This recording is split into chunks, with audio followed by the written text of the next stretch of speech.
Hello students, myself Dr. Ashish Srivastav and today we will discuss a very important topic of biomolecules.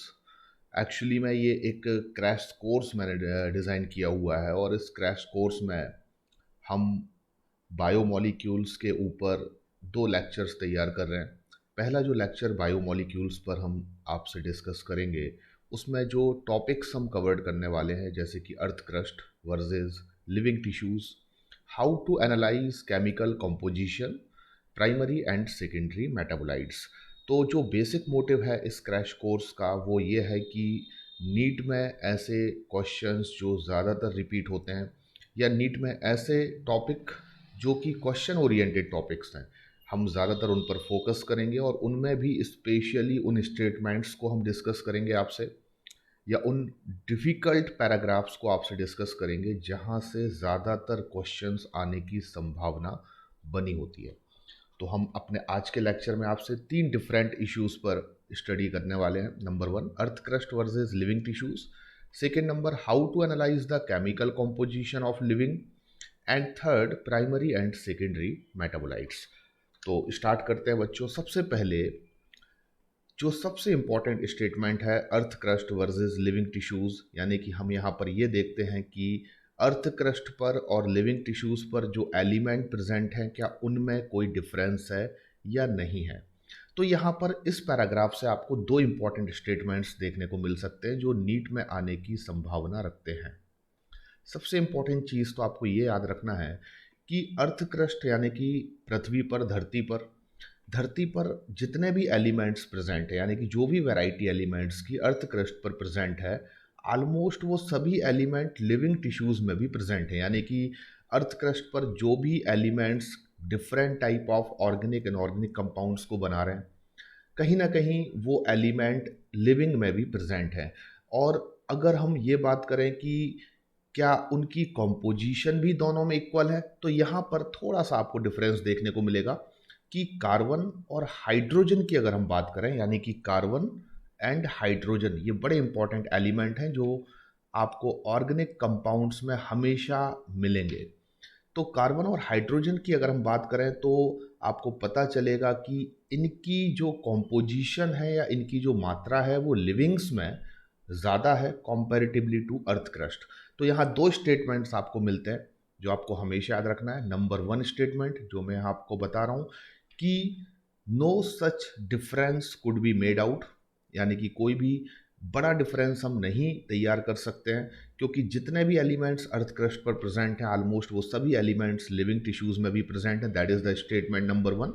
And statement number two जो यहाँ पर आप लिख सकते हैं कि अगर हम बहुत क्लोज एग्जामिनेशन करें, बहुत ज़्यादा क्लोज एग्जामिनेशन करें, तो आपको पता चलता है कि कार्बन और हाइड्रोजन की जो मात्रा है वो लिविंग टिश्यूज़ में ज़्यादा है अगर हम उसकी तुलना किससे करते हैं, अर्थ क्रस्ट से।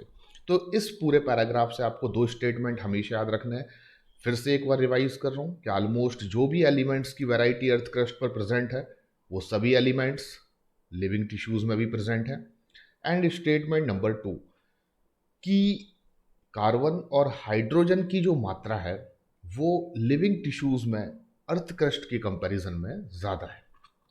चलिए, अब हम जब एनसीईआरटी में टेबल्स की बात करते हैं तो बायोमोलिक्यूल्स एक ऐसा चैप्टर है जिसमें बहुत सारी टेबल्स दी गई हैं जब आप एनसीईआरटी की बुक देखेंगे। और ज़्यादातर ये देखा गया है लास्ट 5 ईयर्स के, अगर मैं क्वेश्चंस के ऊपर स्टडी करूं तो ये चीज़ निकल कर सामने आती है कि ज़्यादातर क्वेश्चंस जो हैं वो बायोमोलिक्यूल्स चैप्टर से टेबल्स पर से ही बनाए जाते हैं। यानी कि जो टेबल्स में डिस्क्रिप्शन लिखा होता है कहीं ना कहीं उन्हीं को लेकर ज़्यादातर क्वेश्चन बनने की प्रोबेबिलिटी होती है। अब इस चैप्टर में जितनी भी टेबल्स उसमें से मोस्ट डिफ़िकल्ट टेबल जो हमें याद रखना बहुत ज़्यादा कठिन होती है वो है 9.1 टेबल। ये आपको टेबल दिख रही है 9.1। और इस 9.1 टेबल को जब आप याद रखने की कोशिश करेंगे तो मुझे नहीं लगता कि एक एवरेज स्टूडेंट इसको आसानी से याद रख सकता है। इवन मैं भी इसको आसानी से याद नहीं रख सकता हूँ क्योंकि इसमें बहुत सारी वैल्यूज़ हैं। इस टेबल में बताया गया है कि अर्थ क्रस्ट और ह्यूमन बॉडी में डिफरेंट एलिमेंट की केमिकल कंपोजिशन कितने परसेंट होती है। तो ये याद रखना बहुत डिफिकल्ट है और ज़्यादातर देखा गया है कि यहाँ से कोई क्वेश्चन डायरेक्टली किसी पर्टिकुलर एलिमेंट की वैल्यू को लेकर पूछा भी नहीं जाता, यानी कि ऐसे क्वेश्चंस आने की प्रोबेबिलिटी लगभग ज़ीरो होती है। जैसा कि मैं आपसे डिस्कस कर रहा हूँ कि सल्फर की कॉम्पोजिशन अर्थ क्रस्ट में कितनी है, तो वहाँ पर दिख रहा है आपको 0.03। तो ऐसे जनरली जो क्वेश्चंस हैं वो आने की संभावना नहीं होती है। पर क्वेश्चंस इस टेबल के इंटरप्रिटेशन पर आ सकते हैं। इंटरप्रिटेशन का मतलब कि इस टेबल से कुछ इंपॉर्टेंट कंक्लूजन्स निकलते हैं, जैसे कि नंबर 1 कंक्लूजन, आपको ये दोनों कमेंट्स जरूर याद रखने हैं क्योंकि ये क्वेश्चन आने की संभावना है। यानी कि आप पूरी टेबल याद रखें, इसकी ज़रूरत नहीं है। आपको केवल इस टेबल के ऊपर जो मैंने दो इंटरप्रिटेशन बनाए हुए हैं वो आपको दिमाग में रखना है, क्योंकि उनको थोड़ा सा कन्वर्ट करके घुमा फिरा के आपसे क्वेश्चन पूछे जा सकते हैं। जैसे कि नंबर 1, इस टेबल को देखने पर आपको एक इंटरप्रिटेशन ये मिलने वाला है कि 90% part of protoplasm in human body जो बना हुआ है वो चार एलिमेंट से मिलकर बना हुआ है: oxygen, carbon, nitrogen and hydrogen. यानी कि oxygen, carbon, nitrogen and hydrogen, ये वो चार एलिमेंट्स हैं जो approximate 90% part of protoplasm human body में बना रहे हैं। यानी कि ह्यूमन बॉडी का जो प्रोटोप्लाज्म है वो 90% इन चार एलिमेंट से मिलकर बना हुआ है। और हम जानते भी हैं कि ऑक्सीजन, कार्बन, नाइट्रोजन, हाइड्रोजन ये वो ऐसे एलिमेंट्स हैं जो आपको प्रोटीन्स में देखने को मिल जाएंगे, जो आपको कार्बोहाइड्रेट्स में देखने को मिल जाएंगे। ऑलमोस्ट ये एलिमेंट्स आपको लिपिड में भी देखने को मिल सकते हैं, हालांकि लिपिड में मेनली आपको कार्बन और हाइड्रोजन मिलते हैं और बहुत कम अमाउंट ऑक्सीजन का होता है। लेकिन कहीं ना कहीं हम कह सकते हैं कि 90% जो हमारी बॉडी का प्रोटोप्लाज्म है, यानी कि जो लिविंग पार्ट है, वो इन चार एलिमेंट से मिलकर बना है।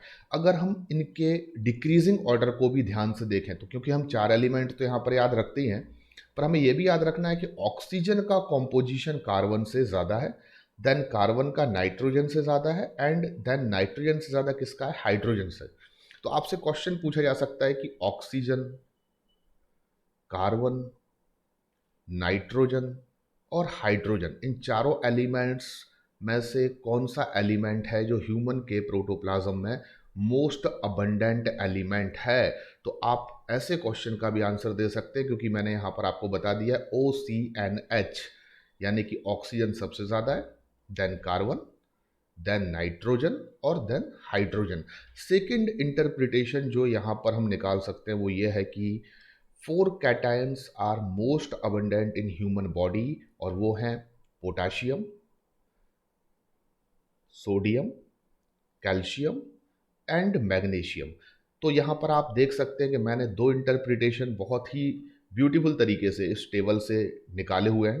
पहला इंटरप्रिटेशन आपको याद रखना है, 90% पार्ट ह्यूमन बॉडी में प्रोटोप्लाज्म का ऑक्सीजन, कार्बन, नाइट्रोजन और हाइड्रोजन से मिलकर बना है। एंड सेकंड आपको याद रखना है कि जो पॉजिटिवली चार्ज आयंस हैं, यानी कि कैटायंस हैं, वो ह्यूमन बॉडी में मोस्ट अबंडेंट जो है वो है पोटाशियम, सोडियम, कैल्शियम और मैग्नीशियम। और इनमें भी इसका जो कॉम्पोजिशन है उसके अकॉर्डिंगली अगर मैं बात करूं तो सबसे ज़्यादा पोटाशियम है, उसके बाद सोडियम, उसके बाद कैल्शियम और उसके बाद मैग्नीशियम। तो यहाँ पर हम बात कर सकते हैं कि ह्यूमन बॉडी में ये चार कैटायंस मोस्ट अबंडेंट हैं जो आपको देखने को मिलेंगे। अब हम बात करते हैं how to analyse chemical composition. देखिए, हम सभी जानते हैं कि किसी भी लिविंग टिश्यूज़ में, चाहे हम वेजिटेबल का टिश्यू पीस ले लें या फिर लिवर टिश्यूज़ को ले लें, यानी किसी भी लिविंग टिश्यूज़ में हम जानते हैं कि आपको ऑर्गेनिक मटेरियल भी मिलेगा, आपको इनऑर्गेनिक मटेरियल भी मिलेगा। लेकिन जो केमिकल कंपोजिशन को एनालाइज करने की जो मैं मेथड आपको बताने वाला हूँ, उसमें हम लोग मेनली जो फोकस कर रहे हैं वो ऑर्गेनिक मटेरियल्स को हम किस तरीके से एनालाइज कर सकते हैं, इस पर बेस्ड है। इनऑर्गेनिक मटेरियल को अगर आपको एनालाइज करना है तो उसके लिए मेथड थोड़ी सी अलग होती है, लेकिन अगर आप किसी भी लिविंग टिश्यूज़ में या सेल्स में प्रेजेंट ऑर्गेनिक कंपाउंड्स या ऑर्गेनिक मटेरियल को एनालाइज करना चाहते हैं कि उसमें किन किन वेराइटीज़ के ऑर्गेनिक कंपाउंड या ऑर्गेनिक मटेरियल प्रेजेंट हैं, तो उसके लिए एक मेथड है। और वो मेथड जो है उसको बहुत सिंपल फॉर्म में मैंने यहाँ पर आपको स्लाइड पे दिखाया हुआ है। अगर आपको केमिकल एनालिसिस करना है और आपको पता करना है कि किसी लिविंग टिश्यूज़ में किन वेराइटीज़ के ऑर्गेनिक मटेरियल्स या ऑर्गेनिक कंपाउंड्स प्रेजेंट होते हैं, तो उसका एक सिंपल सा तरीका है कि आप सबसे पहले एक लिविंग टिश्यूज़ को लीजिए,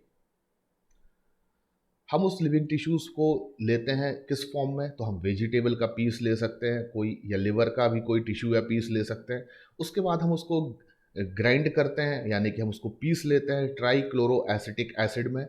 ट्राईक्लोरो एसिटिक एसिड में जब हम उसको पीसते हैं तो अल्टीमेटली हम देखते हैं कि मोर्टल पिस्टल से ट्राईक्लोरो एसिटिक एसिड में पीसने के बाद हमें एक थिक स्लरी मिलती है। आप यहाँ पर देख सकते हैं कि आपने एक बीकर लिया, इस बीकर में आपने लिविंग टिश्यूज़ को डाला और मोर्टल पिस्टल की हेल्प से आपने इसको पीस दिया। जब आप इसको पीसेंगे तो आपको एक गाढ़ी यानी थिक स्लरी मिल जाएगी, और जब उस थिक स्लरी को आप फिल्टर करेंगे कॉटन क्लॉथ की हेल्प से या चीज़ क्लॉथ की हेल्प से, तो ये आपको दो डिफरेंट फ्रैक्शंस ऑब्टेन हो सकते हैं। देखिए बड़े ध्यान से, आपने लिविंग टिश्यूज़ को लिया, मोर्टल पिस्टल की हेल्प से आपने उसकी ग्राइंडिंग की, उसको पीस लिया, आपको एक थिक स्लरी ऑब्टेन होती है।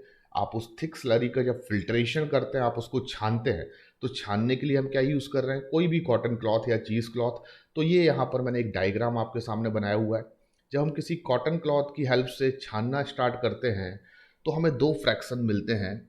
जो चीज़ें नीचे छन कर आ जाएंगी, यानी कि जो एसिड में सॉल्युबलाइज फॉर्म में होंगी, और वो छन कर बीकर में आ जाएंगी, यानी कॉटन क्लॉथ से छनकर एसिड के थ्रू वो बीकर में आ जाएंगी, उनको हम यहाँ पर फिल्ट्रेट कह रहे हैं। तो फिल्ट्रेट क्या है, जो छनकर आपको मटेरियल नीचे मिल रहा है बीकर में, जो एसिड सॉल्युबल पूल आपको मिल रहा है वो फिल्ट्रेट है। और जो चीज़ें या जो मटेरियल्स आपको फिल्टर होकर नहीं मिल रहे हैं, यानी कि वो कॉटन क्लॉथ में ही रह जाते हैं क्योंकि वो एसिड में सॉल्युबलाइज नहीं है, ऐसे मटेरियल को आप यहाँ पर रिटेंटेट नाम दे रहे हैं। तो फिल्ट्रेट एंड रिटेंटेट ये दोनों चीज़ें आपको ऑब्टेन होती हैं तब जब आप एक थिक स्लरी को कॉटन क्लॉथ या चीज़ क्लॉथ की हेल्प से फिल्टर करते हैं। अब देखना यह है कि जो फिल्ट्रेट है वो क्या है और जो रिटेंटेट है वो क्या है, एज वेल एज फिल्ट्रेट में और रिटेंटेट में कौन से कंपाउंड्स या मॉलिक्यूल्स आपको ऑब्टेन होते हैं। तो फिल्ट्रेट एक्चुअली में हम उसका एक और नाम रख सकते हैं एसिड सॉल्युबल पूल, क्योंकि जो भी फिल्ट्रेट आपको ऑब्टेन हो रहा है उसका कारण क्या है कि उसमें वो मटेरियल्स प्रेजेंट हैं जो एसिड में सॉल्युबिलिटी रखते थे। इसलिए आपको जो फिल्ट्रेट मिल रहा है उसका एक और नाम आप यहाँ पर दे सकते हैं एसिड सॉल्युबल पूल, और जो आपको रिटेंटेड मिल रहा है उसको आप एसिड इनसॉल्युबल फ्रैक्शन या पूल भी कह सकते हैं। तो हम जब ये एक्सपेरिमेंट करते हैं तो हमें जो फिल्ट्रेट में डिफरेंट मॉलिक्यूल्स ऑब्टेन होते हैं उनकी एक यूनिक प्रॉपर्टी होती है, क्योंकि जो भी मॉलिक्यूल्स आपको फिल्ट्रेट में ऑब्टेन हो रहे हैं they are soluble in trichloro acetic acid, और साथ ही उनका जो मॉलिकुलर वेट होगा वो लेस देन 1000 होगा। मॉलिकुलर वेट उनका क्या होगा, लेस देन 1000। एंड ज़्यादातर आपको जो सब्सटेंस फिल्ट्रेट में मिलने वाले हैं वो नाइट्रोजनस बेस होंगे, यानी adenine, guanine, cytosine, thymine, uracil जैसे नाइट्रोजनस बेस जो डीएनए को बनाने में हेल्प करते हैं। Simple sugar like glucose, fructose etcetera. Amino acids जो कि प्रोटीन की मोनोमर यूनिट्स हैं, और इसके अलावा कुछ आपको इनऑर्गेनिक कंपाउंड्स भी मिलेंगे जैसे कि फॉस्फेट एंड सल्फेट। मैं क्या बोल रहा हूँ, इनऑर्गेनिक कंपाउंड्स जैसे कि फॉस्फेट एंड सल्फेट।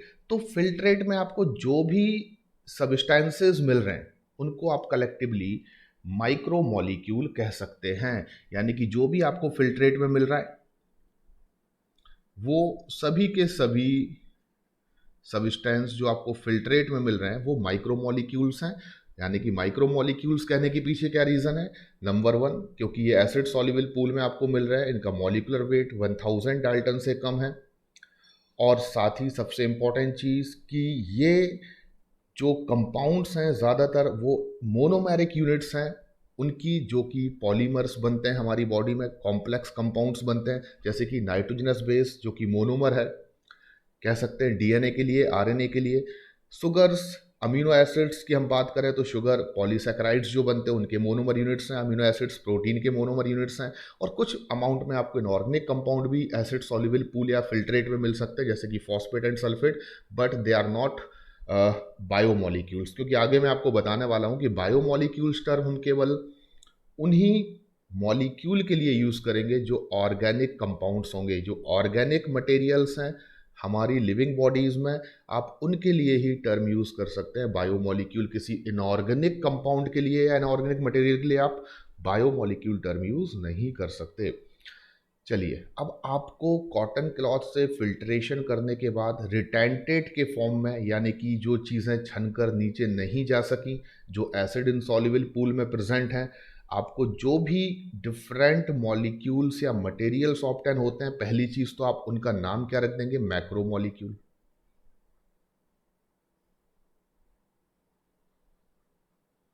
तो मैक्रो मॉलिक्यूल क्या है? तो आप सिंपल तरीके से डिफाइन कर सकते हैं कि ऐसे मॉलिक्यूल जो केमिकल एनालिसिस में एसिड इंसॉल्युबल पूल या रिटेंटेट में प्रेजेंट होते हैं, वो मैक्रो मॉलिक्यूल है। इनकी कैरेक्टरिस्टिक प्रॉपर्टी क्या है कि इनका मॉलिक्यूलर वेट 1000 डाल्टन से ज़्यादा होगा। अब वो ज़्यादा कितना हो सकता है? तो भाई हम जानते हैं कि प्रोटीन का मॉलिक्यूलर वेट तो हज़ारों डाल्टन हो सकता है, तो 10,000 डाल्टन भी हो सकता है, 20,000 डाल्टन भी हो सकता है, उससे ज़्यादा भी हो सकता है, 10,000 से भी ज़्यादा, 20,000 से भी ज़्यादा। तो कहीं ना कहीं एक लिमिटेड प्रॉपर्टी जो हम बोलते हैं कि एसिड इंसॉल्युबल पूल या रिटेंटेट में मिलने वाले जो मैक्रो मॉलिक्यूल हैं, उनकी एक जो बेसिक प्रॉपर्टी है वो ये कि उनका मॉलिक्यूलर वेट 1,000 डाल्टन से ज़्यादा होगा। और इसमें जो कंपाउंड्स या जो आपको मॉलिक्यूल ऑप्टेन होने वाले हैं वो है प्रोटीन्स। हम सभी जानते हैं बिल्डिंग ब्लॉक मॉलिक्यूल है प्रोटीन। उसके अलावा हम बात करें तो पॉलीसैकेराइड्स, न्यूक्लिक एसिड्स। तो ये सभी चीज़ें आपको एसिड इनसॉल्युबल पूल में देखने को मिलती हैं। तो यहाँ पर अभी हमने स्लाइड में दो चीज़ें सीखी हैं। नंबर वन, कि जब भी हम केमिकल एनालिसिस करते हैं ऑर्गेनिक और इनऑर्गेनिक कंपाउंड का, तो सबसे इंपॉर्टेंट चीज़ आपको जो याद रखना है वो ये कि आपको दो फ्रैक्शंस ऑब्टेन होते हैं जब आप ट्राईक्लोरो एसिटिक एसिड में किसी टिश्यूज़ को ग्राइंड करते हैं, उसका फिल्ट्रेशन करते हैं। तो जो फिल्ट्रेट आपको ऑप्टेन होता है उसमें माइक्रो मॉलिक्यूल्स होते हैं, जो रिटेंटेट आपको ऑप्टेन होता है उसमें मैक्रो मॉलिक्यूल्स होते हैं। एंड माइक्रो मॉलिक्यूल का जो मॉलिक्यूलर वेट होता है वो लेस देन 1000 डाल्टन होता है, और मैक्रो मॉलिक्यूल का जो मॉलिक्यूलर वेट होता है वो मोर देन 1000 डाल्टन होता है। अब सबसे बड़ा एक्सेप्शनल पॉइंट एक ही है यहाँ पर। देखिए, मैंने सभी मॉलिक्यूल्स के नाम यहाँ पर लिए हैं। मैंने प्रोटीन का नाम लिया, पॉलीसैकेराइड का नाम लिया, न्यूक्लिक एसिड यानी डीएनए आरएनए का नाम लिया, अमीनो एसिड्स के नाम लिए, नाइट्रोजनस बेस और शुगर के भी मैंने नाम लिए। लेकिन एक ऐसा मॉलिक्यूल है जिसका मैंने अभी तक नाम नहीं लिया, डेट इज लिपिड। वो कौन सा मॉलिक्यूल है? लिपिड। तो कहीं ना कहीं लिपिड एक बहुत बड़ा एक्सेप्शनल केसेस है। क्या एक्सेप्शनल केसेस है? लिपिड एक बहुत बड़ा एक्सेप्शनल केस है इस पूरे एक्सपेरिमेंट में। आपको याद रखना है। आपको बता दूं कि लिपिड की ट्राइक्लोरो एसिटिक एसिड में सॉल्युबिलिटी जो है वो नहीं है, इसलिए लिपिड जो है वो एसिड इनसॉल्युबल पूल में ही आपको मिलेगा। यानी कि लिपिड की जो प्रेजेंस आपको मिलेगी वो एसिड इनसॉल्युबल पूल में मिलेगी। और अगर मैं बात करूं कि एसिड इनसॉल्युबल पूल में अगर ये प्रेजेंट है तो इसका मतलब तो ये हुआ कि ये मैक्रो मॉलिक्यूल होना चाहिए, लेकिन नहीं, ये स्ट्रिक्टली मैक्रो मॉलिक्यूल भी नहीं है, स्ट्रिक्टली माइक्रो मॉलिक्यूल भी नहीं है। फिर भी क्योंकि इसका मॉलिक्यूलर वेट जो है वो लेस देन 1000 डाल्टन है, इस वजह से हम लिपिड को माइक्रो मॉलिक्यूल कंसीडर्ड करते हैं। ये आपको याद रखना है और यही एग्जाम में सबसे ज़्यादा क्वेश्चन ओरिएंटेड पॉइंट है कि lipids are present in acid insoluble pool और retentate, but they are not strictly macromolecule और माइक्रोमोलिक्यूल। इनको माइक्रोमोलिक्यूल ऑलवेज कंसिडर्ड किया जाएगा इस बेसिस पर कि इनका जो मॉलिक्यूलर वेट है वो 1000 डाल्टन से कम है। तो कहीं ना कहीं लिपिड पर से क्वेश्चन आने की जो प्रोबेबिलिटी है वो सबसे ज़्यादा बनी रहती है। अगर आपको इनऑर्गेनिक कंपाउंड की कॉम्पोजिशन को लिविंग ऑर्गेनिज्म में एनालाइज करना है तो ये मेथड बहुत ज़्यादा इजी है। इनऑर्गेनिक का मतलब आप समझिए, आपको सल्फेट, फॉस्फेट या फिर inorganic elements like calcium, magnesium, अगर आपको इनकी कॉम्पोजिशन को कहीं ना कहीं किसी लिविंग्स में एनालाइज करना है तो आपको कुछ नहीं करना है। आपको सबसे पहले लिविंग टिश्यूज़ को लेना है, उनको पूरी तरह से ड्राइड कर देना है। ड्राइड करने का मतलब आप उनमें से वाटर को पूरी तरह से इवॉपरेट कर देंगे। वाटर जब पूरी तरह से एवोपरेट हो जाएगा, यानी कि वो टिश्यूज़ जो है वो पूरी तरह से ड्राइड हो जाएंगे, देन आपको उनको फुली बर्न करना है, यानी कि आप उनको पूरी तरह से जला देंगे तब तक जब तक कि वो ऐश या राख नहीं बन जाते। तो रिमेनिंग जो ड्राइड वेट होगा उसको पूरी तरह से बर्न जब हम करते हैं तो जो भी कार्बन कंपाउंड्स होते हैं वो ऑक्सीडाइज्ड हो जाते हैं into CO2 and water vapours में। अब जब पूरे के पूरे कार्बन कंपाउंड्स वाटर वेपर और CO2 के फॉर्म में ऑक्सीडाइज्ड हो जाएंगे तो जो रिमेनिंग मटेरियल्स बचेगा ऐश में वो इनऑर्गेनिक एलिमेंट्स होंगे जैसे कि कैल्शियम, मैग्नीशियम, या फिर उनमें इनऑर्गेनिक कंपाउंड्स होंगे जैसे कि SO4 2 माइनस, PO4 3 माइनस, जैसे कि सल्फेट, फॉस्फेट एटसेट्रा। तो इनऑर्गेनिक मटेरियल्स की कॉम्पोजिशन को लिविंग्स में एनालाइज करना बहुत इजी है, लेकिन याद रखिए मैं बार बार बोल रहा हूँ, यहाँ पर एक बार लिख भी देता हूँ कि जो भी बायोमोलिक्यूल्स हैं वो लिविंग्स में प्रेजेंट ऑर्गेनिक मटेरियल्स हैं। यानी कि आप बायोमोलिक्यूल्स टर्म का यूज़ कभी भी इनऑर्गेनिक कंपाउंड्स के लिए नहीं करेंगे। बायोमोलिक्यूल्स हमेशा ऑर्गेनिक मटेरियल्स को कंसीडर्ड किया गया है। आगे चलकर मैं इनके बारे में बताऊंगा। ये अमीनो एसिड्स हैं, क्योंकि हम सभी जानते हैं कि अमीनो एसिड्स ऑर्गेनिक कंपाउंड हैं। ये अमीनो एसिड से बनने वाले प्रोटीन्स हो सकते हैं, ये सिंपल शुगर हो सकते हैं, ये शुगर के पॉलीमराइजेशन से बनने वाले पॉलीसैकेराइड्स हो सकते हैं। उसके अलावा आप सभी जानते हैं कि ये न्यूक्लिक एसिड हो सकते हैं, यानी कि DNA एंड RNA। ये लिपिड्स हो सकते हैं। लेकिन कभी भी याद रखिए कि जो ऑर्गेनिक मटेरियल्स के अलावा हमारी बॉडी में इनऑर्गेनिक एलिमेंट्स या इनऑर्गेनिक एलिमेंट्स से बनने वाले इनऑर्गेनिक कंपाउंड्स हैं, उनको हम बायोमोलिक्यूल्स में काउंट नहीं करते। Inorganic compounds are not biomolecules. एक क्वेश्चन है यहाँ पर छोटा सा, अभी तक जो भी हमने लिटरेचर पढ़ा है उस पर बेस्ड एक छोटा सा क्वेश्चन है कि grinding of a living tissue in trichloroacetic acid shows the presence of the inorganic compounds like phosphate, sulfate, etc., which are categorized as। तो आपको याद रखना है कि फॉस्फेट और सल्फेट जैसे इनऑर्गेनिक कंपाउंड्स आपको जब केमिकल एनालिसिस ऑफ टिश्यूज आप कर रहे थे तो आपको एसिड सॉल्युबल पूल में ये ऑप्टेन हो रहे थे या एसिड इनसॉल्युबल पूल में आपको ऑप्टेन हो रहे थे। तो हमें मालूम होना चाहिए ये हमें एसिड सॉल्युबल फ्रैक्शन में मिलते हैं, जहाँ पर हमें माइक्रो मॉलिक्यूल्स मिलते हैं like amino acids, nitrogenous base और शुगर्स। वहीं पर उस एसिड सॉल्युबल पूल में हमें किसकी प्रेजेंस मिलती है? सल्फेट और फॉस्फेट की। तो आपका जो राइट आंसर होगा डेट इज बी। तो बी हमारा यहाँ पर राइट आंसर है, याद रखिए।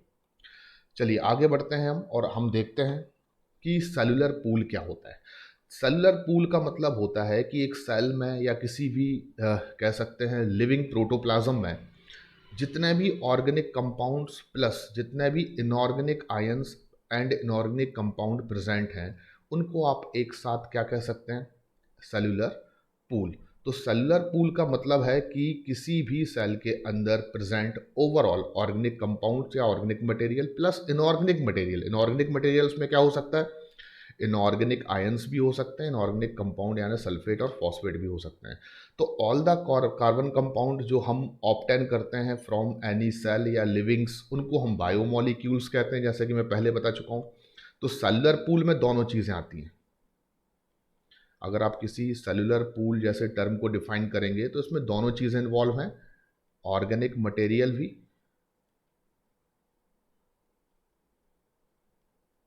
एंड इनऑर्गेनिक मटेरियल भी। इनऑर्गेनिक मटेरियल में आपको दोनों चीज़ें मिल जाएंगी, आयंस एंड इनऑर्गेनिक कंपाउंड्स, जैसे कि सल्फेट, फॉस्फेट। और इनऑर्गेनिक आयंस के एग्जाम्पल क्या हो सकते हैं? जैसे कि कैल्शियम, मैग्नीशियम। तो सेलुलर पूल में ऑर्गेनिक मटेरियल्स भी इंक्लूडेड है और इनऑर्गेनिक मटेरियल भी इंक्लूडेड है। इन दोनों को एक साथ हम क्या बोल सकते हैं, सेल्यूलर पूल। तो ऑर्गेनिक मटेरियल जो है सेल्यूलर पूल में, वो लिटरली क्या है, बायोमोलिक्यूल्स जो हम स्टडी कर रहे हैं इस चैप्टर को। तो बायोमोलिक्यूल्स क्या है, किसी सेल्यूलर पूल में प्रेजेंट ऑर्गेनिक मटेरियल्स जितने भी हैं वो बायोमोलिक्यूल्स है, like amino acid, protein, lipids, nucleic acid. और एक सेलुलर पूल में जो इनऑर्गेनिक मटेरियल प्रेजेंट है, जैसे कि इनऑर्गेनिक आयंस या इनऑर्गेनिक कंपाउंड, उनको हम बायोमोलिक्यूल्स में कंसीडर नहीं करेंगे। लेकिन important cheese, water is also inorganic material. Water को हम किस में काउंट करते हैं, इनऑर्गेनिक मटेरियल में काउंट करते हैं। अब सबसे इंपॉर्टेंट चीज़ जो आपको याद रखना है, जैसे कि मैंने अभी आपको बताया कि ऑर्गेनिक कंपाउंड्स जो हैं एक सेल में, और जो इनऑर्गेनिक मटेरियल है एक सेल में, यानी कि इनऑर्गेनिक आयंस और इनऑर्गेनिक कंपाउंड्स एक साथ ले रहा हूं मैं, उनको एक साथ क्या कह रहा हूं, इनऑर्गेनिक मटेरियल। इनको हम इकट्ठा कर दें तो क्या बन जाएगा, सेल्यूलर पूल।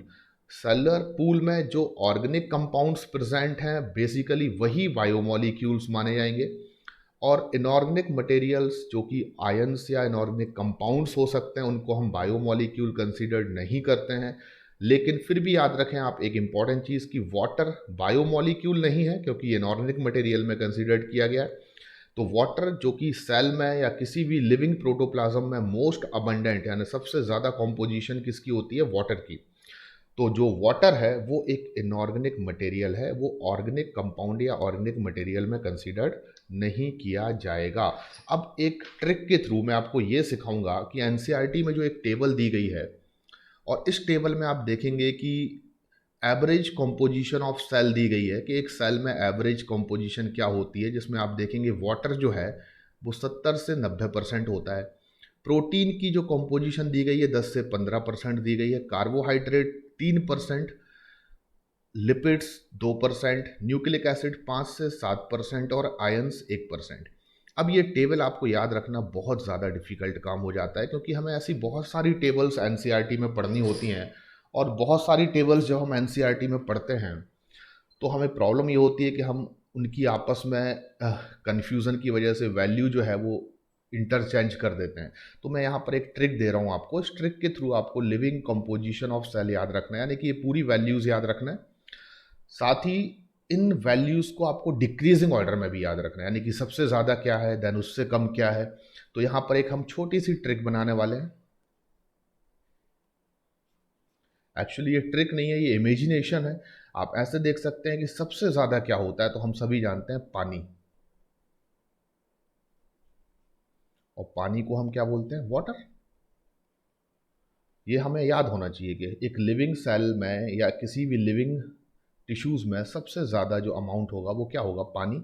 जो कितना होगा ये हम बचपन से पढ़ते आ रहे हैं, 70 to 90%। अब सबसे ज़्यादा क्या है, पानी। तो पा से ही स्टार्ट क्या होता है, अगली चीज़ प्रोटीन। तो आपको याद रखना है सबसे ज़्यादा पानी है, और पानी पी से स्टार्ट होता है।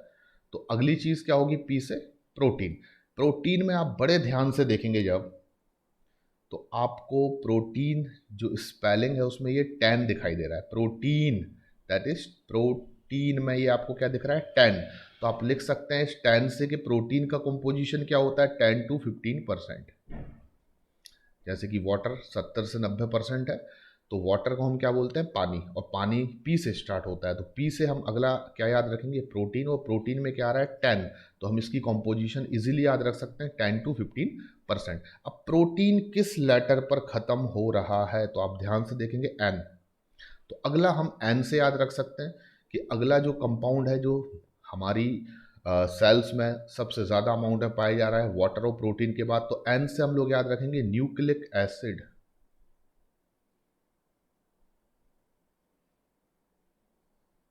और न्यूक्लिक एसिड्स में हम सभी जानते हैं कि डीएनए आरएनए आता है। पर अभी क्वेश्चन ये है ना कि हम कैसे याद रखेंगे न्यूक्लिक एसिड का कॉम्पोजिशन सेल में कितना है। तो देखो भाई, न्यूक्लिक एसिड को बहुत ध्यान से आप पढ़ें और गिने कि इसमें कितने लेटर्स आते हैं। एसिड्स 1 2 3 4 5, और न्यूक्लिक में 1 2 3 4 5 6 7। तो हम लिख सकते हैं 5 to 7%। यहाँ आपको बिल्कुल याद रखने की ज़रूरत नहीं है, क्योंकि न्यूक्लिक एसिड में 5 से 7 अक्षर यूज हो रहे हैं। एसिड्स 5 और न्यूक्लिक 7। तो composition of nucleic acid in cell 5 to 7%। तो ये 3 इंपॉर्टेंट चीज़ें आपने याद रख ली हैं। अब आपको बाकी चीज़ें याद रखने के लिए कोई भी ज़रूरत नहीं है टेंशन लेने की। हम सभी जानते हैं कि अब क्या बच रहा है जो एक सेल में मोस्ट अबंडेंट हो सकता है उसकी कॉम्पोजिशन में, इनके अलावा जो आपने नाम लिखे हुए हैं। तो हम सभी जानते हैं कि carbohydrate is very important than lipid, क्योंकि वो हमारी बॉडी के लिए क्या है, रेस्पिरेटरी सबस्ट्रेट है। आप कार्बोहाइड्रेट के बिना सर्वाइव नहीं कर सकते, मेटाबॉलिज्म के लिए भी ज़रूरी है। और कई कार्बोहाइड्रेट आपके सेल के स्ट्रक्चरल कंपोनेंट भी हैं। तो अगला हम नाम ऑटोमेटिकली याद रख सकते हैं, कार्बोहाइड्रेट। इसके बाद क्या हो सकता है, अभी आप इसकी कंपोजिशन याद मत रखिए, आप इतना याद रखिए कि न्यूक्लिक एसिड हो गया, प्रोटीन हो गया, वाटर हो गया। अब क्या है जो हमारी बॉडी में ज़्यादा हो सकता है, हम बायोलॉजी के स्टूडेंट हैं, हम जानते हैं कि लिपिड के कंपैरिजन में कार्बोहाइड्रेट हमारी बॉडी में ज़्यादा होता है। अब हम बात करें इसके बाद क्या हो सकता है, तो ऑब्वियसली लिपिड हो सकता है। और लिपिड के बाद सबसे कम क्या हो सकते हैं, बाकी आयंस जो इनऑर्गेनिक भी हो सकते हैं और ऐसे भी आयंस हो सकते हैं जो किसी ऑर्गेनिक कंपाउंड को बनाने में पार्टिसिपेट करते हो। तो इनकी कॉम्पोजिशन बहुत इजी है याद रखना। आप 3 लिखें, 2 लिखें और 1 लिखें, यानी 3%, 2% एंड 1%। तो बड़े आराम से आपने ये पूरी टेबल को याद रख लिया, और वो भी एक प्रॉपर सीक्वेंस में। तो सबसे ज़्यादा क्या है, वाटर, उसके बाद प्रोटीन, उसके बाद न्यूक्लिक एसिड, उसके बाद कार्बोहाइड्रेट, उसके बाद लिपिड्स, उसके बाद आयंस। तो आप यहाँ पर बहुत आसानी से ये केमिकल जो कंपाउंड्स हैं जिनमें ऑर्गेनिक भी इन्वॉल्व हैं, इनऑर्गेनिक भी इन्वॉल्व हैं, this is the average composition of cell. आपको बहुत ईजी है याद रखना, फिर से बताता हूँ। सबसे ज़्यादा पानी है, पानी यानी कि 70 से 90%।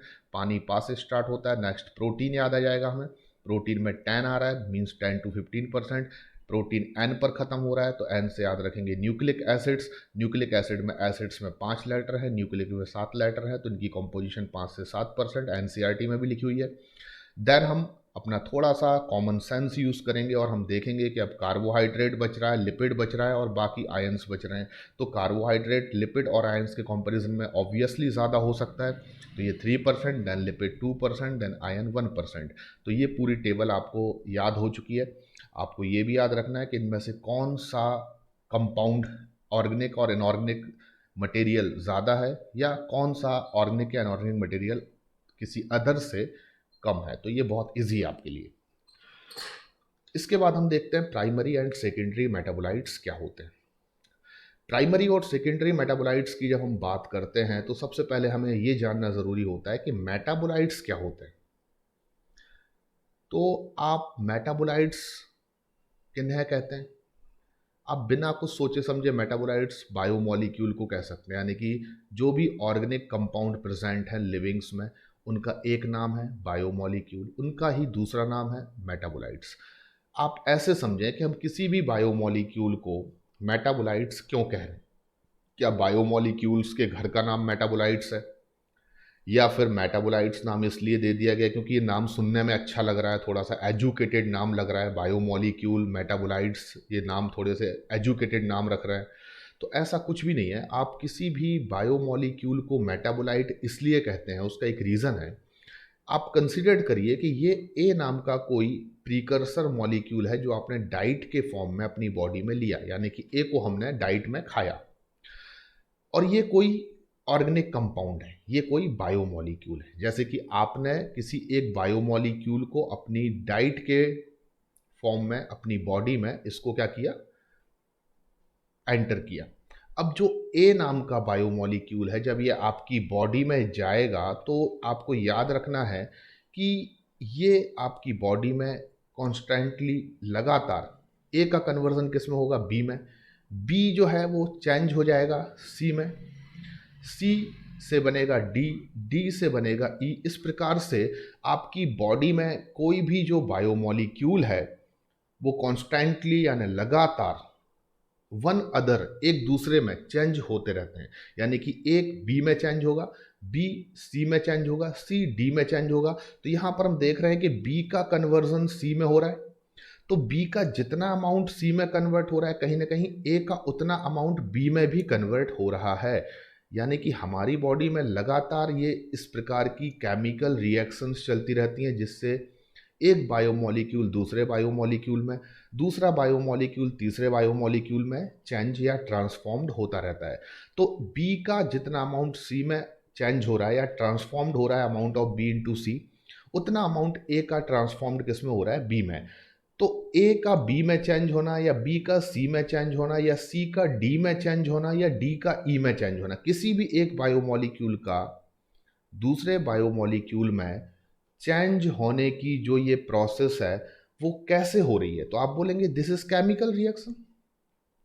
भाई कोई भी एक बायोमोलिक्यूल किसी दूसरे बायोमोलिक्यूल में अगर ट्रांसफॉर्मेशन कर रहा है तो कैसे कर रहा है, तो आप बोलेंगे थ्रू द केमिकल रिएक्शंस। और हमारी बॉडी में जो केमिकल रिएक्शंस चल रही हैं जिससे एक बायोमोलिक्यूल दूसरे बायोमोलिक्यूल में अपने आप को ट्रांसफॉर्म कर रहा है, उन केमिकल रिएक्शंस को हम अपनी बॉडी में क्या बोलते हैं, मेटाबॉलिज्म। तो मेटाबॉलिज्म मतलब क्या हुआ कि हमारी बॉडी में जो भी बायोमोलिक्यूल्स हैं कॉन्स्टेंटली दे ट्रांसफॉर्म्ड इनटू अदर, यानी कि हर एक बायोमोलिक्यूल अपने आप को ट्रांसफॉर्म्ड कर रहा है किसी अदर बायोमोलिक्यूल में। और जो भी बायोमोलिक्यूल है वो बन भी किससे रहा है, किसी अदर बायोमोलिक्यूल के ट्रांसफॉर्मेशन से। फॉर एग्जांपल बी का कन्वर्जन अगर सी में हो रहा है तो बी भी ए से ट्रांसफॉर्मेशन के थ्रू बन रहा है। तो एक बायोमोलिक्यूल का दूसरे बायोमोलिक्यूल में ट्रांसफॉर्मेशन होने की जो प्रोसेस है वो एक्चुअली में केमिकल रिएक्शन है, जिसको हम क्या बोलते हैं, मेटाबॉलिज्म।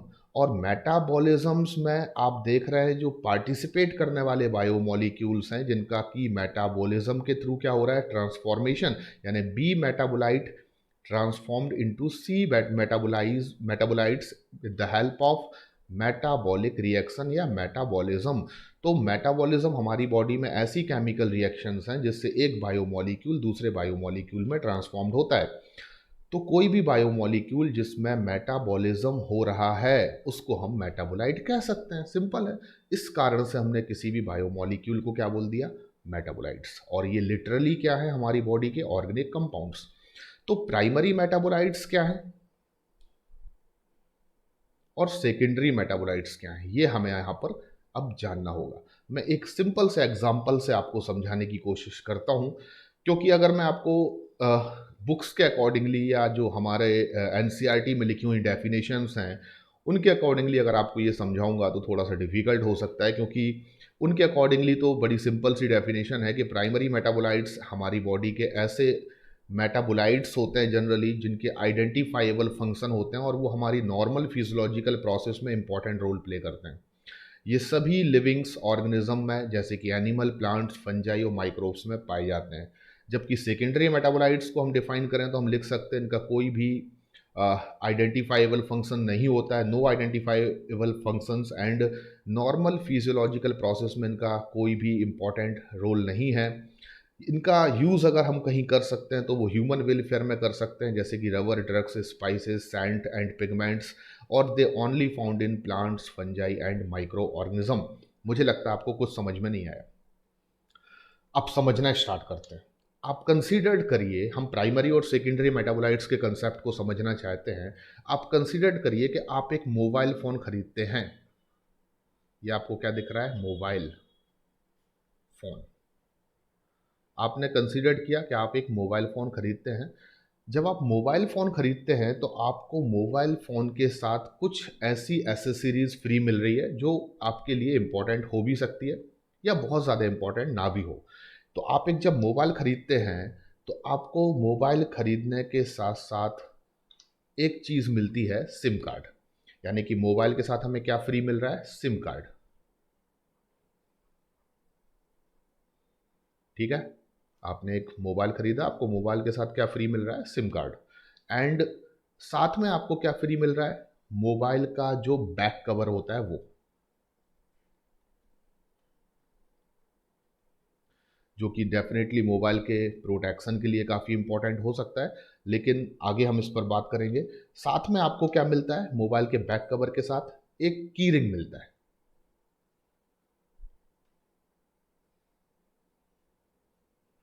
तो आपने एक मोबाइल खरीदा, जब आपने मोबाइल खरीदा तो आपको मोबाइल के साथ कुछ सामान फ्री मिल रहा है, जैसे कि आपको सिम कार्ड मिलता है, आपको बैक कवर मिलता है, आपको की रिंग मिलता है। ये 3 डिफरेंट आइटम आपको एक मोबाइल खरीदने पर आपको मोबाइल के साथ में मिलते हैं। अब मैं यहाँ पर ये समझाना चाहता हूँ आपको कि जब आप मोबाइल खरीद कर अपने घर ले जाते हैं, आप उसके साथ एक सिम कार्ड भी ले जा रहे हैं, आप उसके साथ बैक कवर भी ले जा रहे हैं, आप उसके साथ एक की रिंग भी ले जा रहे हैं, तो मुझे आप ये बताइए, क्या हम लोग मोबाइल का जो भी फंक्शन है, फॉर एग्जांपल कि हम मोबाइल का यूज़ किस काम में करेंगे? कॉल करने में, एसएमएस करने में, फेसबुक चलाने में, या और भी कई कामों में, इंटरनेट चलाने में, लाइव क्लासेस लेने में टीचर्स के थ्रू। तो अगर हम मोबाइल के फंक्शन को यूटिलाइज करना चाहते हैं तो इसका फंक्शन या इसका जो भी कह सकते हैं हम यूज़ करना चाहते हैं, क्या वो बिना सिम कार्ड के पॉसिबल है? तो आप बोलेंगे नहीं है। तो मैं कहूँगा जो सिम कार्ड आपको मिला है वो सबसे पहले आप अपने मोबाइल में लगाएंगे इस तरीके से, और देन आप अपने मोबाइल में फिर वो सभी फंक्शंस का यूज़ कर सकते हैं जो मोबाइल खरीदने के पीछे आपके मोटिव रहे। जैसे कि मोबाइल से आप कॉल कर सकते हैं, एसएमएस कर सकते हैं, फेसबुक, इंटरनेट चला सकते हैं। तो मैं कहूँगा कि सिम कार्ड एक ऐसा मेटाबोलाइट्स है that play very important role in normal physiology of mobile phone, क्योंकि आप सिम कार्ड के बिना मोबाइल फ़ोन का यूज़ नहीं कर सकते, यानी कि इसका बहुत ही ज़्यादा आइडेंटिफाइबल रोल है। It play very important role in normal physiology of mobile phone, यानी मोबाइल फ़ोन के फंक्शनिंग को चलाने के लिए sim card is very important. उसके बिना ये पॉसिबल नहीं है कि आप मोबाइल का यूज़ कर पाएँ। लेकिन जो बैक कवर आपको मिला है, अगर आप इसको मोबाइल में लगाते हैं तो मोबाइल तब भी चलेगा, तब भी मोबाइल वो सभी फंक्शंस ऑपरेट होंगे जो पहले से हो रहे हैं सिम कार्ड डालने के बाद। लेकिन अगर आप बैक कवर को मोबाइल में नहीं लगाते हैं, तब भी आप मोबाइल के जो भी फंक्शंस हैं उनको फुली ऑपरेट कर सकते हैं। यानी कि मैं कह सकता हूं कि बैक कवर का मोबाइल की नॉर्मल फिजियोलॉजी में कोई इंपॉर्टेंट रोल नहीं है। हाँ, ये हो सकता है कि ये मोबाइल को डिफेंस प्रोवाइड कर रहा है, ये मोबाइल के लिए सुरक्षा प्रदान कर रहा है। जैसे कि हम देखेंगे कि प्लांट्स में सेकेंडरी मेटाबोलाइट्स को हमने टॉक्सिन के रूप में कंसीडर किया, यानी कि टॉक्सिन जो है वो प्लांट के सेकेंडरी मेटाबोलाइट्स हैं। तो क्यों है? तो उन टॉक्सिन्स को जो प्लांट बना रहे हैं वो प्लांट की नॉर्मल फिजियोलॉजी में कोई रोल प्ले नहीं कर रहे हैं, जैसे बैक कवर मोबाइल की नॉर्मल फिजियोलॉजी में कोई रोल प्ले नहीं कर रहा है। लेकिन वो टॉक्सिन अगर प्लांट प्रोड्यूस कर रहा है तो उससे प्लांट को एक छोटा सा फायदा ये है कि जो उनके प्रीडेटर इंसेक्ट्स होते हैं, जो उनके प्रीडेटर वर्ड होते हैं, पक्षी होते हैं, वो उन प्लांट को खाना पसंद नहीं करते हैं, क्योंकि उनमें टॉक्सिन होते हैं और उसकी वजह से उनको नुकसान हो सकता है। सिमिलरली एक मोबाइल के साथ मिला हुआ बैक कवर यहाँ पर प्राइमरी मेटाबोलाइट्स नहीं कंसीडर किया जाएगा, इसको हम सेकेंडरी मेटाबोलाइट कंसीडर करेंगे, क्योंकि इसका आइडेंटिफाइबल रोल नहीं है, ये नॉर्मल फिजियोलॉजी में कोई इंपॉर्टेंट फंक्शन प्ले नहीं कर रहा है। हाँ, ये डिफेंस में यूजफुल हो सकता है, तो ये हम कंसीडर कर रहे हैं। अब हम की रिंग की बात करते हैं। आपको मोबाइल के साथ कीरिंग मिला है, आप चाहें तो इस कीरिंग को मोबाइल के साथ यूज़ करें या फिर आप बिल्कुल इसको किसी अलग जगह पर रख दें। इसका किसी भी टाइप से कोई भी आइडेंटिफाइबल रोल मोबाइल की नॉर्मल फिजियोलॉजी में नहीं है, और ये कोई भी किसी भी टाइप का कोई इम्पॉर्टेंट फंक्शन प्ले नहीं कर रहा है। तो इस पूरे एग्जाम्पल से ये कंक्लूजन निकलता है कि मोबाइल के लिए सिम कार्ड प्राइमरी मेटाबोलाइट है और मोबाइल के लिए बैक कवर और की रिंग सेकेंडरी मेटाबोलाइट है। डेफिनेशन अब हम कैसे देंगे? तो प्राइमरी मेटाबोलाइट ऐसे बायोमोलिक्यूल्स हैं जो होस्ट बॉडी के लिए, जो उनको प्रोड्यूस कर रहा है उसको हम क्या बोल रहे हैं? Host body. जो होस्ट बॉडी में आइडेंटिफाइबल रोल रखते हैं और नॉर्मल फिजियोलॉजी में इंपॉर्टेंट फंक्शन प्ले कर रहे हैं। जबकि सेकेंडरी मेटाबोलाइट्स हम क्या बोलेंगे यहाँ पर डेफिनेशन? तो ये रहेगी कि ऐसे बायोमोलिक्यूल्स या मेटाबोलाइट्स सेकेंडरी मेटाबोलाइट्स हैं जो होस्ट ऑर्गेनिज्म की, यानी कि जो उनको प्रोड्यूस कर रहा है उन ऑर्गेनिज्म की बात मैं कर रहा हूँ, उनमें ये कोई भी आइडेंटिफाइबल रोल प्ले नहीं कर रहे हैं। उनकी नॉर्मल फिजियोलॉजी में, ग्रोथ में, डेवलपमेंट में, रिप्रोडक्शन में इनका कोई इंपॉर्टेंट रोल नहीं है। लेकिन इनका रोल हो सकता है कि डिफेंस में हो, यानी कि ये उस होस्ट को हो सकता है डिफेंस प्रोवाइड कर रहे हो या नहीं भी कर रहे हो। और साथ में अगर इनका कोई यूज़ है तो वो ह्यूमन वेलफेयर में। फॉर एग्जांपल अगर प्लांट रबर बना रहे हैं, गम बना रहे हैं, रेजिन बना रहे हैं, सेंट उनसे प्रोड्यूस हो रहा है, डिफरेंट टाइप्स के ड्रग्स प्लांट्स में प्रोड्यूस हो रहे हैं, तो उन ड्रग्स का या उन सभी मटेरियल्स का प्लांट खुद अपनी बॉडी में कोई इंपॉर्टेंट रोल प्ले नहीं कर रहे हैं, बल्कि उनसे हम आइसोलेट करते हैं उन ड्रग्स को, रबर को, गम को, और वो ह्यूमन वेलफेयर में, मानव उत्थान के लिए क्या हो सकते हैं, इंपॉर्टेंट हो सकते हैं, पर उन होस्ट के लिए वो इंपॉर्टेंट नहीं है जो उन्हें प्रोड्यूस कर रहे हैं। तो इंपॉर्टेंट चीज़ यहाँ पर ये है जो आपको याद रखना है कि प्राइमरी मेटाबोलाइट्स जो होते हैं जनरली उनका कोई भी आइडेंटिफाइबल फंक्शन नहीं होता, और वो नॉर्मल फिजियोलॉजी में इंपॉर्टेंट रोल प्ले नहीं करते या किसी भी प्रकार का कोई रोल प्ले नहीं करते। प्राइमरी मेटाबोलाइट्स हर एक ऑर्गेनिज्म बनाएगा, क्योंकि उसके बिना लिविंग सर्वाइव नहीं कर सकते, इसलिए प्लांट हों, एनिमल्स हों, फंजाई, माइक्रोब, सभी में प्राइमरी मेटाबोलाइट्स पाए जाते हैं और उनके एग्जाम्पल बहुत ईजी हैं। जितने भी बायोमोलिक्यूल्स आप जनरली पढ़ने वाले हैं आज के सिलेबस में, अमीनो एसिड्स हों, प्रोटीन्स हों, लिपिड्स हों, न्यूक्लिक एसिड्स हों, सभी के सभी प्राइमरी मेटाबोलाइट्स हैं, क्योंकि इनके आइडेंटिफाइबल फंक्शन है और ये नॉर्मल फिजियोलॉजी में इंपॉर्टेंट रोल प्ले कर रहे हैं। सेकेंडरी मेटाबोलाइट्स का मतलब होगा जो कोई भी आइडेंटिफाइबल रोल प्ले नहीं करते हैं। पहली चीज़, इनका नॉर्मल फिजियोलॉजी में कोई भी रिकॉग्नाइजेबल फंक्शन नहीं है, लेकिन इनका यूज़ ह्यूमन वेलफेयर में हो सकता है और ये डिफेंस में इंपॉर्टेंट हो सकते हैं। यानी कि अगर इनका कोई रोल है भी किसी ऑर्गेनिज्म में जो इनको प्रोड्यूस कर रहा है, तो वो डिफेंस होगा, इससे ज़्यादा कुछ नहीं। और ये केवल प्रोड्यूस करते हैं प्लांट, फंजाई और माइक्रोब्स। तो इम्पॉर्टेंट क्वेश्चन बच्चों ये है कि सेकेंडरी मेटाबोलाइट्स कभी एनिमल प्रोड्यूस नहीं करते, एनिमल्स कभी सेकेंडरी मेटाबोलाइट को प्रोड्यूस नहीं करते। यानी कि आपको याद रखना है कि सेकेंडरी मेटाबोलाइट कभी एनिमल्स द्वारा नहीं बनाए जाते। एनिमल्स जितने भी बायोमोलिक्यूल्स को सिंथेसाइज करते हैं, these all biomolecules are very essential for their normal physiology, और उन सभी के अपने आइडेंटिफाइबल रोल्स हैं। कोई भी सेकेंडरी मेटाबोलाइट एनिमल से प्रोड्यूस नहीं होता, ये केवल फंजाई, माइक्रोब्स और प्लांट ही प्रोड्यूस करते हैं। कुछ कीवर्ड्स मैंने यहाँ पर ले रखे हैं जो कि दूसरे टॉपिक से रिलेटेड है, जो मैं यहीं पर आपको समझाने की कोशिश करता हूँ। जैसे कि मैंने बोला कि एक बायोमोलिक्यूल का दूसरे बायोमोलिक्यूल में और दूसरे बायोमोलिक्यूल का किसी तीसरे बायोमोलिक्यूल में जो ट्रांसफॉर्मेशन हो रहा है, वो केमिकल रिएक्शन के थ्रू हो रहा है, जिनको हम मेटाबॉलिक रिएक्शन या मेटाबॉलिज्म कहते हैं। आपको बता दूं, एक से दूसरे बायोमोलिक्यूल में ट्रांसफॉर्मेशन का जो रेट होता है उसको हम जनरली बोलते हैं मेटाबॉलिक फ्लक्स। यानी कि मेटाबॉलिक फ्लक्स क्या है? Rate of turnover. टर्नओवर क्या है? बी का सी में कन्वर्ट होना टर्नओवर है, सी का डी में कन्वर्ट होना टर्नओवर है। यानी एक बायोमोलिक्यूल का दूसरे बायोमोलिक्यूल में ट्रांसफॉर्मेशन होना टर्नओवर है। एंड इस टर्नओवर का जो रेट होगा कि कितना amount of B convert into C, how many amount of C convert into D, उसको हम बोलते हैं मेटाबॉलिक फ्लक्स। तो rate of turnover is metabolic flux and transformation of one molecule into another is turnover. अब ये turnover किन के through हो रहा है? तो मेटाबॉलिक रिएक्शन के थ्रू हो रहा है। और मेटाबॉलिक रिएक्शंस जो हैं वो कोई एक सिंगल स्टेप रिएक्शंस नहीं होती हैं। आप देख रहे हैं कि यहाँ पर सीरीज ऑफ केमिकल रिएक्शंस चल रही हैं, ए से बी, बी से सी, सी से डी, डी से ई। तो मेटाबॉलिक रिएक्शंस हमारी बॉडी में सीरीज ऑफ रिएक्शंस हैं जो लीनियर हो सकती हैं, क्रिस क्रॉस हो सकती हैं, जो कि सर्कुलर हो सकती हैं, साइक्लिक। तो उनको हम मेटाबॉलिक पाथवे कहते हैं। और मेटाबॉलिक पाथवे को जब हम देखते हैं तो वो एक हमारी बॉडी में कह सकते हैं ऑटोमोबाइल ट्रैफिक की तरह दिखाई देता है। जैसे कि ऑटोमोबाइल ट्रैफिक में आप देखते हैं कि एक गाड़ी के बाद दूसरी गाड़ी लगी हुई है और एक के पीछे एक बहुत सारी गाड़ियां हैं। जब एक गाड़ी थोड़ा आगे बढ़ती है तो उसकी जगह पर दूसरी गाड़ी आकर खड़ी हो जाती है। तो जब आप ऊपर से किसी ड्रोन कैमरे के माध्यम से देखेंगे कि किसी हाईवे पर जो ट्रैफिक चल रहा है उसमें ऑटोमोबाइल ट्रैफिक में किस तरीके से गाड़ियां एक के बाद एक आगे बढ़ती जा रही हैं, जो गाड़ी आज यहाँ खड़ी हुई है वो जब आगे जाएगी तो उसके पीछे वाली गाड़ी थोड़ी देर बाद वहीं खड़ी हो जाएगी जहाँ पर आगे वाली गाड़ी खड़ी थी। तो इस टाइप से ऑटोमोबाइल ट्रैफिक की तरह हमारी बॉडी में मेटाबॉलिक पाथवेज जो है वो पाए जाते हैं, और उनमें आप देखेंगे कि वो लीनियर भी हो सकते हैं, जैसे कि ग्लाइकोलाइसिस एक लीनियर मेटाबॉलिक पाथवे है। वो साइक्लिक भी हो सकते हैं, जैसे क्रैप साइकिल हमारी बॉडी में एक साइक्लिक मेटाबॉलिक पाथवे है, और कई बार वो क्रिस क्रॉस भी हो सकते हैं। अब हम बात करते हैं सेकेंडरी मेटाबोलाइट्स की।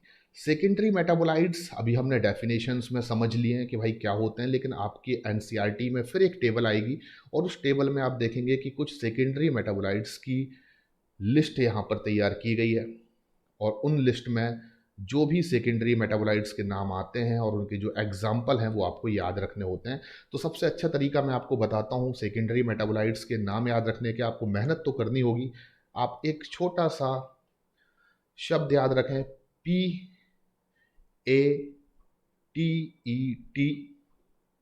LDP, यानी पैटेट एलडीपी। ये मैंने आपको एक छोटा सा निमोनिक्स दे रखा है, पैटेट एलडीपी। पैटेट एलडीपी से आपको याद रहेगा वो सभी कैटेगरीज जो सेकेंडरी मेटाबोलाइट के एग्जाम्पल रखती हैं। जैसे कि पी से आप याद रखें पिगमेंट्स,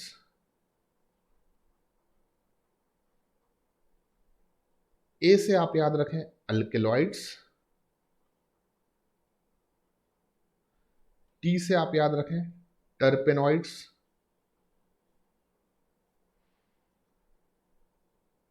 ई से याद रखें एसेंशियल ऑयल्स,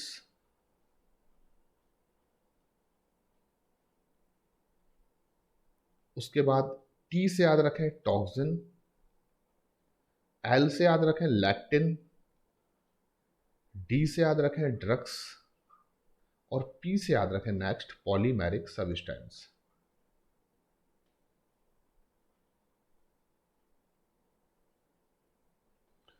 पैटेट एलडीपी, पहली चीज तो आप याद रखें सेकेंडरी मेटाबोलाइट जितने भी हैं उनके कैटेगरीज आप याद रखें। पी फॉर पिगमेंट्स, तो पिगमेंट्स सेकेंडरी मेटाबोलाइट होते हैं, लेकिन यहां पर आपको एक बड़ा प्रिकॉशन रखना होगा। कोई भी पिगमेंट सेकेंडरी मेटाबोलाइट नहीं है। आप तो फोटोसिंथेटिक पिगमेंट्स को भी पिगमेंट बोलते हैं। आप जब बायोलॉजी पढ़ते हैं तो आप मिलानन को भी पिगमेंट बोलते हैं। तो क्या हर पिगमेंट सेकेंडरी मेटाबोलाइट है? बिल्कुल नहीं।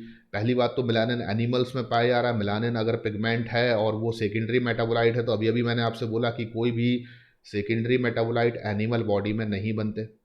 तो सबसे इंपॉर्टेंट चीज़ कि हर पिगमेंट सेकेंडरी मेटाबोलाइट नहीं है। ऐसे पिगमेंट्स को हम सेकेंडरी मेटाबोलाइट्स कह सकते हैं जो कि जनरली प्लांट्स में कलर प्रोड्यूस करने के लिए रिस्पॉन्सिबल हैं, जैसे कि कैरोटेनॉइड्स और एंथ्रोसायनिन।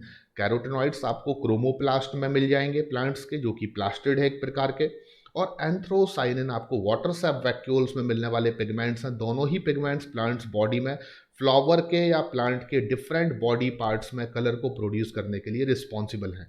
अगर ये कलर को प्रोड्यूस नहीं भी करें तो उसके बिना भी प्लांट की फिजियोलॉजी नॉर्मली चल सकती है, यानी कि इनका कोई आइडेंटिफाइबल रोल प्लांट की नॉर्मल फिजियोलॉजी में नहीं है। ये आपको याद रखना है, इसलिए इनको हमने किस में कंसीडर किया? पिगमेंट्स में।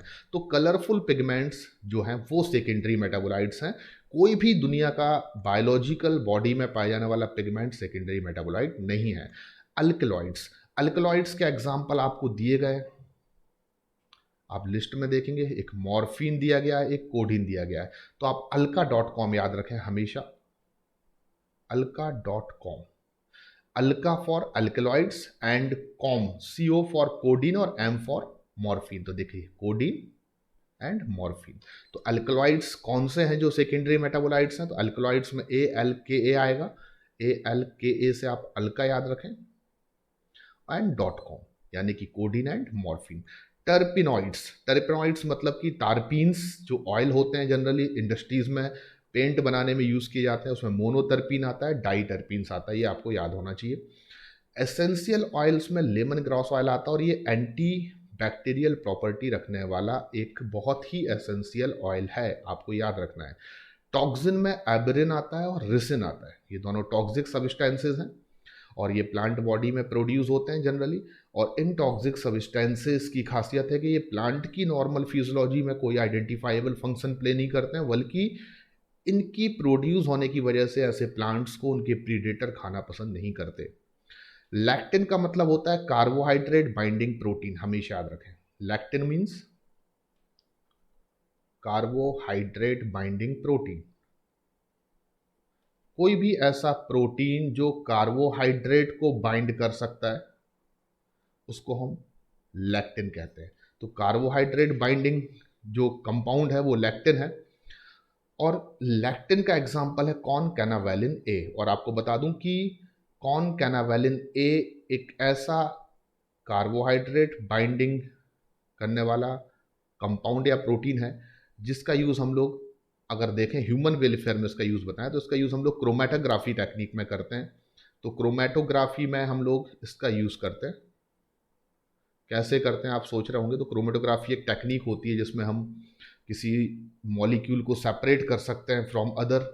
तो उसमें हम लोग क्या करते हैं, एक कॉलम बनाते हैं, कॉलम क्रोमेटोग्राफी होती है जिसमें एक कॉलम होता है, उस कॉलम में हम लोग कॉन कैनावेलिन ए को कोटेड कर देते हैं। जब उस कॉलम से आप किसी ऐसे सॉल्यूशन को पास करते हैं जिस सॉल्यूशन में ग्लाइकोसाइलेटेड कंपाउंड्स होते हैं यानी कार्बोहाइड्रेट कंटेनिंग कंपाउंड्स होते हैं, तो वो कॉन कैनावेलिन ए के साथ बाइंड हो जाते हैं और रिमेनिंग ऑल मटेरियल जो है वो उस कॉलम से पास थ्रू हो जाता है।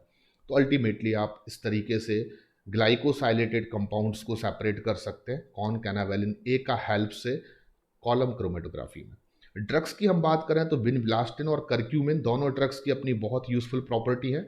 आपको बता दूं कि विनब्लास्टिन एंटी कैंसरस ड्रग है और कई बार ये क्वेश्चन आया है, तो हमेशा याद रखें ड्रग्स में विनब्लास्टिन जो है वो एक एंटी कैंसर ड्रग है।